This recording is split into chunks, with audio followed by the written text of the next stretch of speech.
জামাত হচ্ছে এটা বোয়াল মাছ। জামাত এনসিপি কে খেয়ে দিল, এনসিপি শেষ, জামাত তারা আর ক্ষমতায় যেতে পারবে না, এটা নিশ্চিত। সুতরাং তারা কিন্তু নানান ভাবে ইলেকশন যাতে পিছিয়ে যায়, ইলেকশন যাতে না হয়, এই কাজটা তারা করবে। ভারতকে কনভিন্স করার জন্য নায়েবে আমির তাহের সাহেব চিরাধর দত্তর কাছে বলেছে, আমরা সরকারে গেলে শরিয়া আইন বাস্তবায়ন করব না।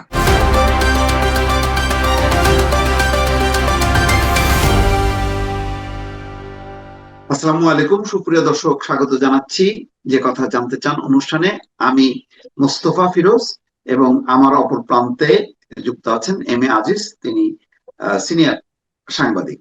আজিজ ভাই, আপনাকে কাছে যেই সর্বশেষ অবস্থাটা জানতে চাই, রাজনৈতিক পরিস্থিতিটা, সেটা হচ্ছে যে একটা জোট হলো, তার আসন ভাগাভাগি হলো, ইসলামী আন্দোলন সেই জোট থেকে বেরোয় এসে তারা 268টা আসনে এককভাবে নির্বাচন করবে বলে সিদ্ধান্ত নিল।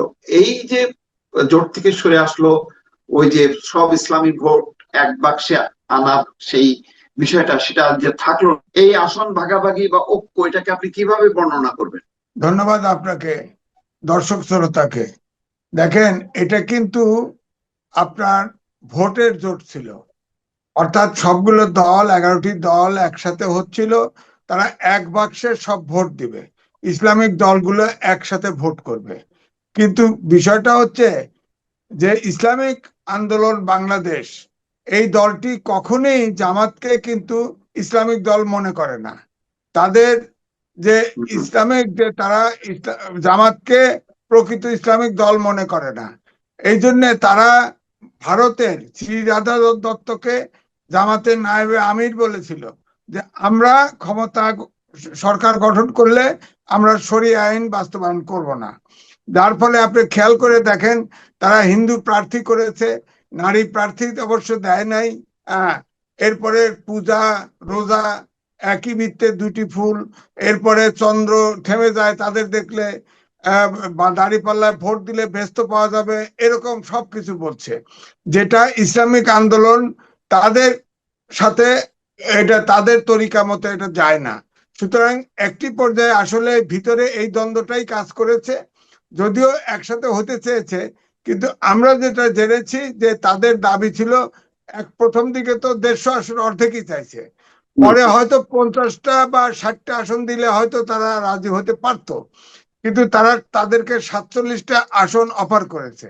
এখন তারা এ কারণে তারা আর ইসলামের যে তরিকত, ইসলামের যে শরিয়া আইন, সেটাকে তারা জলাঞ্জলি দিতে রাজি না, তাদের সাথে ইলেকশন করবে না। তারা এখন 268 আসনে তাদের নিজস্ব প্রার্থী দিচ্ছে, 268 আসনে তারা এখন নির্বাচন করবে। এতে যেটা হবে, জামাতের যে ধারণা ছিল যে তারা সরকার গঠন করবে, এরকম একটা তাদের ভিতরে উন্মাদনা তৈরি হয়েছিল, সেটা কিন্তু হবে না। কারণ হচ্ছে, আপনি খেয়াল করে দেখেন, ফ্যাসিস্ট হাসিনার আমলে এই ইসলামিক আন্দোলন বাংলাদেশ সবগুলো আসনে নির্বাচন করেছিল, তারা কোথাও 5 থেকে 20,000 ভোট পর্যন্ত পেয়েছিল প্রত্যেকটা আসনে। এখন তো জামাত এই ভোটটা পাবে না, না পেলে সব জায়গায় জামাতের কিন্তু ভোট ঘাটতি দেখা যাবে। এবং আগের থেকে, আগে যে জামাতের অবস্থা ছিল, তারা প্রায় ওই অবস্থায় চলে আসবে। হয়তো 1 বছর আগে তারা আগেই প্রার্থী অনেক সিটে দিয়ে ফেলছিল, তাদের এই দেওয়া সিট আছে, সেখানে হয়তো তারা কিছু কাজ টাজ করছে, এবং এই যে ধর্ম টর্ম অনেক কিছু ভয় দেখিয়ে, ব্যস্ত টেস্ট দেখিয়ে তারা হয়তো কিছু ভোট বাড়িয়েছে। কিন্তু তাদের আর সরকার গঠন করার আকাঙ্ক্ষা কিন্তু তাদের তিরোহিত হলো। সরকার গঠন আর করতে পারবে না। তো এই জন্য আমি বলছি যে এটা একটা দিক। দুটো দিক হচ্ছে, আর একটা দেখেন, এনসিপি কিন্তু এই আপনার জামাতের সাথে ভিড়ে গেছে। জামাতের সাথে ইতিমধ্যে এনসিপির নেতারা 30টা আসন পেয়েছে, 300 আসনে তাদের অ্যাম্বাসেডর নিয়োগ করছে, এবং তারা 300 আসনে জামাতের পক্ষে ক্যাম্পিং করতে হবে। এবং জামাত হচ্ছে, আমি বলি, এটা বোয়াল মাছ। বোয়াল মাছ তাজা ছোট মাছকে খেয়ে ফেলে, তারপর হজম করে ফেলে, এবং জামাত কিন্তু এটাই করবে। দেখেন, আওয়ামী লীগের সাথে তত্ত্বাবধায়ক সরকার আন্দোলন বিএনপির বিরুদ্ধে করেছিল, তখন আপনি খেয়াল করে দেখেন, ওইটুকু একবার আন্দোলন করেছে, এরপরে দেখেন ঢাকা ইউনিভার্সিটিতে কোনো শিবির কিন্তু আমরা জানতাম না, যখন ফ্যাসিস্ট যখন পালিয়ে গেছে, এরপরে কিন্তু শিবির বেরিয়ে পড়ছে। এর আগে কিন্তু পথধারী ছাত্রলীগ ছিল, হেলমেট বাহিনী ছিল, সব অপকর্মের সাথে যুক্ত ছিল ছাত্রলীগের। তো এখন বিএনপির সাথে তো ধরেন আপনার কমপক্ষে 20-30 বছর জড়িত ছিল। এবং আমি একসময় বলেছি 10% গুপ্ত জামাত বিএনপির ভিতরে আছে, তখন বিএনপির লোকই আপত্তি করেছে। এটা কি বললেন আপনি? বিএনপির ভিতরে নাকি কমপক্ষে 20% গুপ্ত জামাত আছে। তো বিএনপি একটা উদার রাজনৈতিক দল এবং জাতীয়তাবাদী রাজনৈতিক দল, এই দলকেও যদি টিকাতে হয় তাহলে আপনার গুপ্ত জামাতকে কিন্তু স্ক্রিন আউট করে বের করতে হবে, এবং এটা তো বের করা খুব কঠিন কঠিন।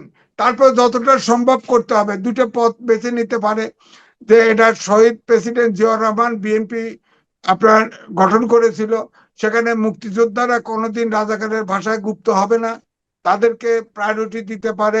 দ্বিতীয়ত, একদম বুনিয়াদি ছাত্র দল করা যারা একদম গোড়ার থেকে ছাত্র দল করছে, এদের থেকে বেছে বেছে চেষ্টা করতে পারে। দ্বিতীয়টা, দেশের যেটা ক্ষতি হলো, ধরেন এনসিপির সমালোচনা আমি বহু করেছি। 52 সাল থেকে এ পর্যন্ত সব আন্দোলনে আপনি দেখেন ছাত্ররা অগ্রভাগে ছিল। এই এনসিপির যে বৈষম্যবিধি ছাত্ররা, এই ছাত্ররা সরকারে অংশগ্রহণ নিয়েছে এবং অনেক বিতর্কিত হয়েছে। তারপরেও আমি বলবো যে তারা অভ্যুত্থানের শক্তি ছিল, তাদের একটা ব্র্যান্ড ভ্যালু ছিল। এইটা তারা তো যে উপদেষ্টা ছিল তিনজনই তো বেরিয়ে আসছে। এই তিনজন মিলে যদি এনসিপি ইন্ট্যাক্ট থাকতো, হ্যাঁ, তাহলে কিন্তু এই দেশে একটা প্রেসার গ্রুপ হিসেবে থাকতে পারতো। তাদের তো লক্ষ্য ছিল আইনের শাসন চাই, সুশাসন চাই। যদিও বিএনপির সাথেও সমঝোতার চেষ্টা করেছে, জামাতের সাথেও করেছে, কিন্তু বিএনপি তাদেরকে অফার করেছিল আমার জানা মতে 10 সিট, তাদের অ্যাকোমোডেট করতে পারে না, এই জন্য হয়তো যায় নাই। আর জামাতের কাছে গেছে দুই কারণে। একটা হলো আপনার সংসদে সিট না পেলেও এবারে যেহেতু আইন করা হয়েছে যে লোয়ার সংসদে যদি যত পার্সেন্ট ভোট পাবে তত পার্সেন্ট উচ্চ কক্ষে 100টা সিট থাকবে, সেই অনুপাতে উচ্চ কক্ষে যেতে পারবে। হয়তো জামাত যদি তাদেরকে রিলিজিয়াসলি ভোটটা দেয়, তাহলে হয়তো উচ্চ কক্ষে তারা 2-1টা সিট পেতে পারে। তো আমার কাছে দুঃখের বিষয়টা হচ্ছে যে এই দেশ, আমরা 71-এ মুক্তিযুদ্ধ করেছি, 90-এর স্বৈরাচার বিরুদ্ধে আন্দোলন করেছি, আমাদের আশা পূরণ হয়নি। রাজনীতি কোনো গণতন্ত্র, আইনের শাসন, সুশাসন দিতে পারে নাই। আমরা ভেবেছিলাম 5ই আগস্টের অভ্যুত্থানের পরিবর্তনের পরে অন্তত পক্ষে আমরা আসার পথে হাঁটা শুরু করব। কিন্তু এই এনসিপি দ্বিধা বিভক্ত কয়েক টুকরা ভাগ হয়ে গেছে। অর্থাৎ এনসিপির কিন্তু এখানেই ইতি টানলো, এনসিপি আর থাকছে না। আর এনসিপির যারা নেতা, তারা যদি এখন আন্দোলনের ডাকও দেয়, তাদের কথা কিন্তু কিছু কাজ হবে না। দ্বিতীয়ত, এই যে জামাতের সাথে ঢুকে যাওয়ার পরে এখন যে 4 কোটি তরুণ ভোটার আছে, এই এনসিপির কাউকে বিশ্বাস করবে না। আমি কয়েকটা লেখা টেখা দেখলাম, ধরেন একটা মেয়েও কিন্তু এখানে নাই। তারা কিন্তু ইয়ে করতেছে যে তাদেরকেই, যারা এখন জামাতের সাথে যুক্ত হয়েছে, তারা কিন্তু তাদেরকে বেমান করতেছে। এখন যেটা হয়েছে, ধরেন এখন জামাত নিশ্চিতভাবে আর সরকার গঠনের প্রত্যাশা থেকে সরে যেতে বাধ্য হবে। এখন তারা অপোজিশন থাকার চেষ্টা করবে, অপোজিশনে থাকার চেষ্টা করবে, এটা তারা নিশ্চিত। এটা অবশ্য আগেই তারা ধারণা করেছিল, কারণ বিএনপির কাছে প্রস্তাব দিয়েছিল যে আমরা ইলেকশনের পরেও আলোচনা করব, অর্থাৎ জাতীয় সরকার ইঙ্গিত করে। এই জন্য আমি বলছি যে জামাতের যে প্রত্যাশা ছিল, এই প্রত্যাশা কিন্তু ইসলামিক আন্দোলন বাংলাদেশ জুড়ে দেওয়ার পরে এটা আর জামাতের ভিতরে থাকলো না। এখন নিশ্চিতভাবেই বলা যায় বিএনপি সরকার গঠন করবে, যতই হোক সরকার গঠন করবে। এবং দুটা জিনিস হলো এখানে, একটা হলো জামাত আপনার এনসিপি কে খেয়ে দিল, এনসিপি শেষ, এবং তারা নিজেদেরকে আপনার সেই আল্লাহ বললে থেমে যায়, দাঁড়িপাল্লায় গেলে ভোট পাবে, এইসব আওয়াজ এখন কমে যাবে। আপনি দেখবেন তারা কোনো মতো আগের মতো, এখন তো আর বিএনপি তাদের নিবে না। এখন আমি এই জন্য বলছি যে এটা কিন্তু একটা দারুণ রাজনৈতিক পোলারাইজেশন। এরপরে দেখেন, এখন আমি যেটা আশঙ্কা করতেছি যে জামাত তারা আর ক্ষমতায় যেতে পারবে না, সরকার গঠন করতে পারবে না, এটা নিশ্চিত। সুতরাং তারা কিন্তু নানান ভাবে ইলেকশন যাতে পিছিয়ে যায়, ইলেকশন যাতে না হয়, এই কাজটা তারা করবে। আপনি খেয়াল করে দেখেন মিডিল ইস্টের সব দেশে যে প্রবাসীদের যে ভোটার করা হয়েছে সেগুলো কিন্তু পোস্টাল এক ব্যালট। জায়গায় জড়ো করা হচ্ছে। দ্বিতীয়ত, আপনার জানা আছে কিনা, আপনারা নিশ্চয়ই জানবেন, ভোটার ট্রান্সফার, ওই অর্থাৎ ধরেন অন্য অঞ্চল যেখানে জামাতের ভোট 10,000 5,000 কম আছে, অন্য অঞ্চল থেকে ভোটার ট্রান্সফার করা, ইলেকশন কমিশনের ছোট অফিসাররা কিন্তু ইতিমধ্যেই কিন্তু তাদেরকে কিন্তু ধরা হয়েছে। তারা এই ভোটার ট্রান্সফার করে হয়তো ফিক্সড কিছু জায়গায় তারা নিজেরা জেতার চেষ্টা করবে। তো আমার কাছে মনে হলো এটা একটা রাজনীতির এবং সরকার গঠন, বর্তমান রাজনীতির একটা বাকবদল। আমরা যেটা শান্তিতে চেয়েছিলাম যে অভ্যুত্থানের শক্তি একজোট হয়ে একটা শান্তিপূর্ণ নির্বাচন উপহার দিবে, এখন আমার কাছে মনে হয়েছে ইসলামিক আন্দোলন বাংলাদেশ 11 দল থেকে বেরিয়ে যাওয়ার পরে নির্বাচনটা আদৌ হয় কিনা এই সন্দেহ কিন্তু আছে আমার কাছে মনে হয়। যে একটা বিষয়, কর্নেল অলি বলছিলেন যে এটা মানে মুক্তিযোদ্ধা এবং জুলাই যোদ্ধাদের মহামিলন, আসলে কি তাই? এখানে তো কর্নেল অলি ছাড়া তো আর তেমন কোনো মুক্তিযোদ্ধা দেখছি না, তাহলে এটাই নাকি একমাত্র মানে না না ক্ষেত্র? এটার অন্তর্নিহিত কারণ আছে যেটা আমি জানি। অলি কর্নেল এটা তিনি মুক্তিযোদ্ধা ছিলেন, এতে কোনো সন্দেহ নাই। জিয়াউর রহমানের সমসাময়িক ছিলেন। বিএনপি যখন ফর্ম করে জিয়াউর রহমান, তারপরে জিয়াউর রহমান যখন নিহত হন, তখন তার প্রত্যাশা ছিল বিএনপির প্রধান তাকেই করা হবে, কিন্তু সেটা হয় নাই। এখন এবারে যে জোট গেছে তার সারা জীবনের ইতিহাস বাকবদল করে, সারা গ্লোরিয়াস ইতিহাস এটাকে পণ্ড করে তার ছেলে পাশ করানোর জন্য ওখানে গেছে। ছেলে জামাতে জয়েন না করলে তার ছেলে পাশ করবে না, তার ব্যক্তিগত ইন্টারেস্ট। আরেকজন গেছে মেজর, এটা কি, সে তো কখন কি করে ঠিক নাই। হ্যাঁ, সে বলে যে জামাত ভালো সংগঠন এখন বলতেছে। এ দুইজনই ব্যক্তিগত স্বার্থে, কারণ জামাত থেকে বিএনপির থেকে 3 4 5বার 5বার এক্সপেলড হয়েছে, আবার আবার হয়তো যাইতে চায়, এবারে নমিনেশন দেয় নাই, সে জামাতে ফিরে গেছে।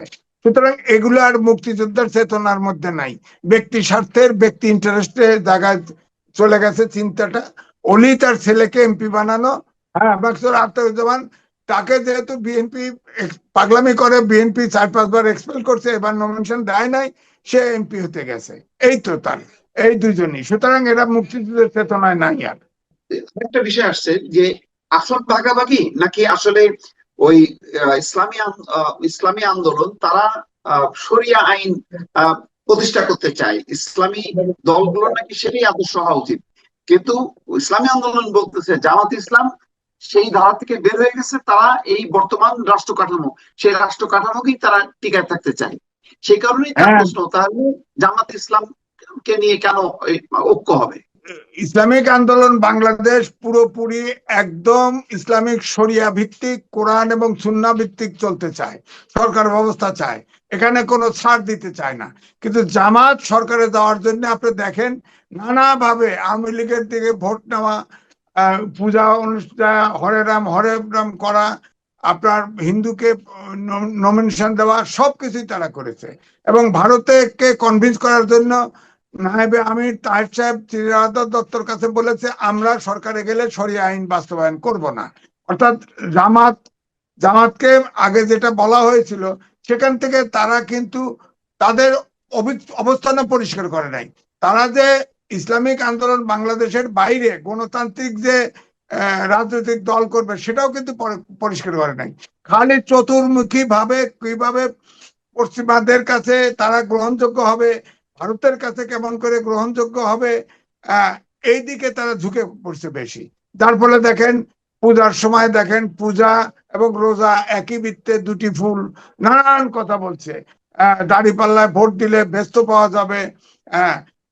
ওই যে চিটাগাংয়ের শাহজাহান এমপি নমিনেশন পাইছে, সে কয় জামাতের প্রার্থী দেখলে, আমাকে দেখলে আল্লাহ সূর্য থেমে যায়, নানান আজগুবি কাণ্ড সব কথা বলছে। এগুলো এখন আর মনে হয় বলে লাভ নাই, তারা বলবেও বলে মনে হয় না। আমার মনে হয় যে তারা এখন এই ইসলামিক ঐক্যজোট, ওই ইসলামিক আন্দোলন সরে যাওয়ার পরে জামাতের আমার মনে হয় না যে আর সরকার গঠনের প্রত্যাশা থাকবে। এখন বিরোধী দল কোনো মতে টিকে থাকা, কারণ জাতীয় পার্টির আপনি জানেন যে ইনজেকশন হয়েছে, জাতীয় পার্টিকে শোকজ করছে। যদি জাতীয় পার্টি কোনোভাবে ইলেকশনের নমিনেশন পেয়ে যায়, তাহলে জাতীয় পার্টি কিন্তু অপোজিশন হওয়ার সম্ভাবনা আছে।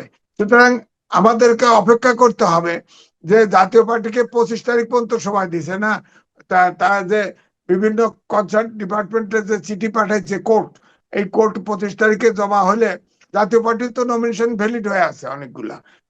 ওই কয়েকটা গেলেই তো, ওই কয়েকটার কিছু জিতলেই তো আপনার অপোজিশন হয়ে যাবে। জামাত তো থার্ড পার্টি হয়ে যাওয়ার সম্ভাবনা।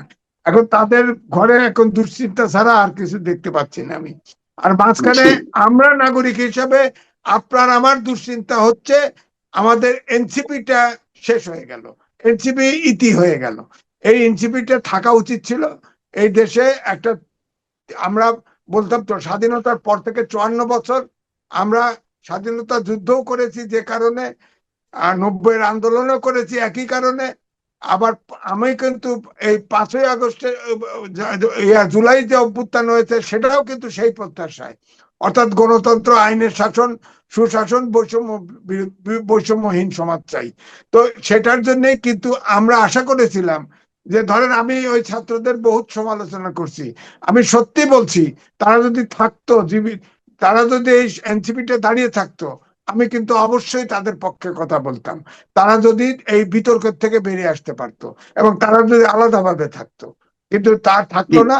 সমাজের সম্ভাবনা আপাতত আমার কাছে মনে হচ্ছে আরো অপেক্ষা করতে হবে আমাদেরকে। বেঁচে থাকবো কিনা জানি না। জি আজিজ ভাই, অনেক ধন্যবাদ।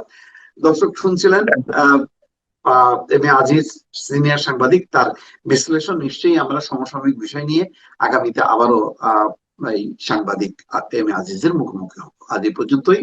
ভালো থাকবেন। আল্লাহ হাফেজ।